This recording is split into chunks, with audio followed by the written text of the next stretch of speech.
Bonjour tout le monde, bienvenue sur ma chaîne. Mon nom est Isabelle, je suis auteure, conférencière, blogueuse et j'adore partager des enseignements spirituels de façon colorée. Aujourd'hui, une capsule inspirée d'un livre, un livre que j'ai trouvé par hasard dans une friperie, mais il n'y a jamais de hasard.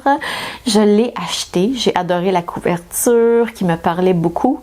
Le titre, c'est L'optimisme. Comment l'optimisme crée de la magie dans notre vie, peut augmenter notre espérance de vie et notre énergie. Donc, j'ai tout de suite sauté sur ce livre, il était $1. En plus de ça, il y a des textes de plein de gens que je suis depuis longtemps, dont Wayne Dyer, Joan Borysenko, Caroline Myss, que j'adore, en tout cas Norman Vincent Peale, Eleanor Roosevelt, et la liste continue, Albert Einstein, il y en a du monde là-dedans. Et j'ai adoré ce livre-là, j'ai presque tout lu en une journée. C'est rare que je fais ça, mais je suis tombée là-dedans et j'avais envie d'avoir une petite journée cocooning et c'était extraordinaire pour l'âme parce que la lecture, c'est une forme de méditation pour moi, comme pour bien des gens. Et quand on absorbe le texte, là, c'est magique. Et je suis tombée là-dessus et je me suis dit que j'allais faire une vidéo parce qu'on est dans une période de l'humanité qui est pas facile. Il y a beaucoup de choses qui brassent.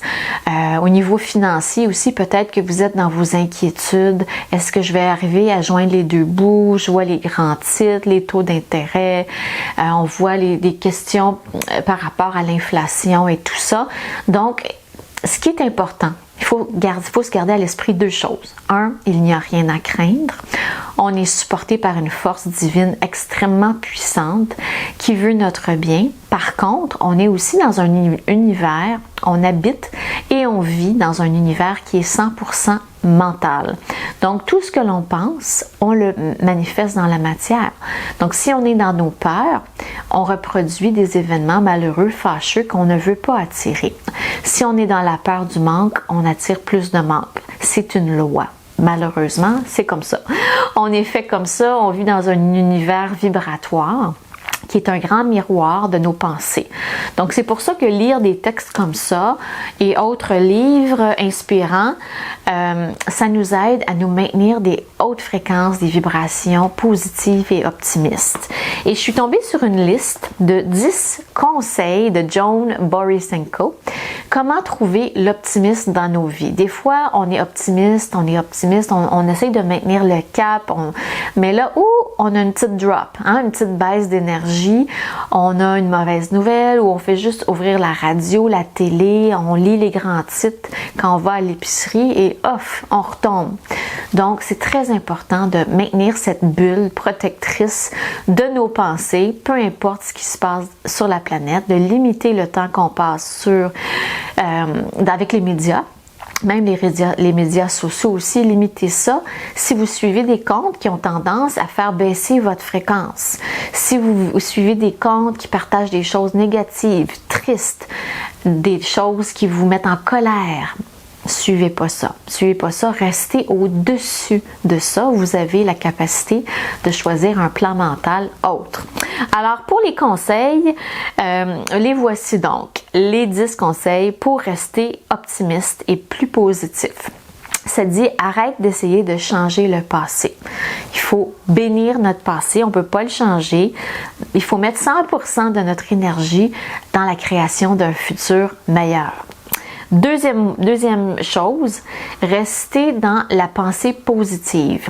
Comment? En acceptant ce qui est, en trouvant, on dit meaning, ça veut dire trouver un sens à tout ça. Même si on a vécu des choses difficiles dans notre vie, ok, il y a un sens à tout ça, il y a des leçons de vie, il y a des choses que je devais peut-être guérir par rapport à tout ça et utiliser tout ce qui est à ma disposition pour régler toute situation actuelle.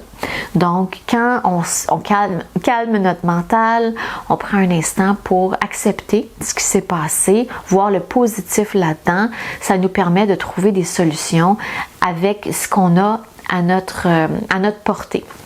Ensuite, il faut absolument lâcher la mentalité d'être une victime. Si on blâme tout le monde, l'économie, la Banque du Canada, la bourse, on blâme notre patron, notre conjoint, on perd notre pouvoir. Notre pouvoir est énorme. On est des co-créateurs avec Dieu, on est des parcelles de la source divine. Donc, quand on blâme les autres, on perd vraiment beaucoup de notre power. Il ne faut pas faire ça. Faire de l'exercice, c'est très important.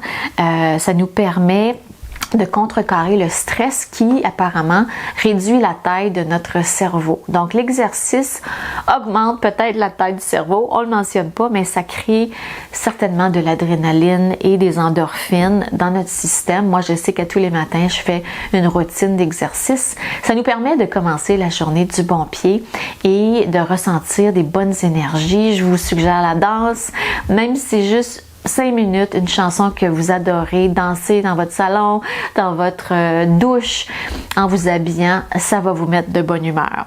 Ensuite, ça dit, ne reste pas assis, fais quelque chose. Il faut absolument se sortir du wishful thinking, prendre action. Il faut prendre action vers nos rêves, il faut faire quelque chose. Ça sert à rien de juste être assis là et penser à ce qu'on aimerait avoir dans notre vie. Non, il faut prendre de l'action, il faut agir. C'est ce que je cherchais comme mot.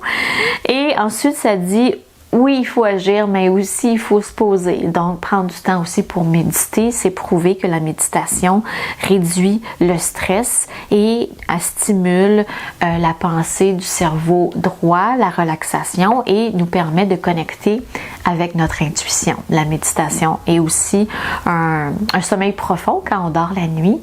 Écoutez les messages qui remontent pendant vos rêves. Ensuite, ça dit de rester connecté avec la vie, donc de ne pas s'isoler. L'isolement est la cause de beaucoup de souffrance parce que l'univers veut toujours nous envoyer des surprises à travers des gens, des personnes, des circonstances positives.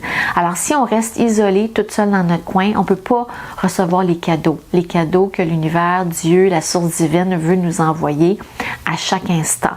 Il y a une TED Talk incroyable d'une dame qui s'appelle Barbara Sher, intitulée Isolation is the Dream Killer. Si vous comprenez l'anglais, si vous êtes en mesure de comprendre, je vous invite à écouter cette vidéo-là. Elle est extraordinaire et drôle en plus. Ensuite, reverse the flow, ça veut dire au lieu de juste prendre, donnez de votre temps, faites du bénévolat, allez donner de votre temps peut-être pour les animaux, la SPCA, la SPA, pour une résidence pour personnes âgées, peu importe, donnez de votre temps et vous allez voir que ça nous permet de libérer des hormones de bien-être parce que quand on aide quelqu'un qui est dans le besoin, qui a peut-être besoin de nous, ça nous fait aussi oublier nos propres soucis et ça nous fait prendre conscience qu'on n'est pas tout seul. Ensuite, pensez à une seule chose à chaque jour pour laquelle vous êtes, au moins une chose pour laquelle vous ressentez de la gratitude. Donc, être en gratitude et même si on vit des soucis, des problèmes, se dire, OK, il y a quand même des choses pour lesquelles je ressens de la reconnaissance. Demain, ça va aller mieux. Aujourd'hui, je ressens énormément de gratitude. Peut-être la gratitude, c'est de se sentir supporté. Ça, c'est quelque chose d'important. Et la dernière chose, ça dit de connecter avec un ami, une amie et de faire ces exercices-là peut-être à deux. À deux, c'est toujours mieux. Et à deux, on se rend compte qu'on n'est pas tout seul, qu'on a souvent les mêmes soucis, les mêmes limitations, les mêmes pensées, les mêmes peurs. Donc, connecter avec quelqu'un, une amie, soit sur Internet, sur Facebook, par téléphone, par chat, par texto, et ça vous sort de l'isolation, de l'isolement, pardon. L'isolement, quand on s'isole, ça crée la peur, des fois, ça crée la dépression. C'est ça qui aide, qui crée ces états d'esprit-là. Donc, on ne reste pas dans l'isolement.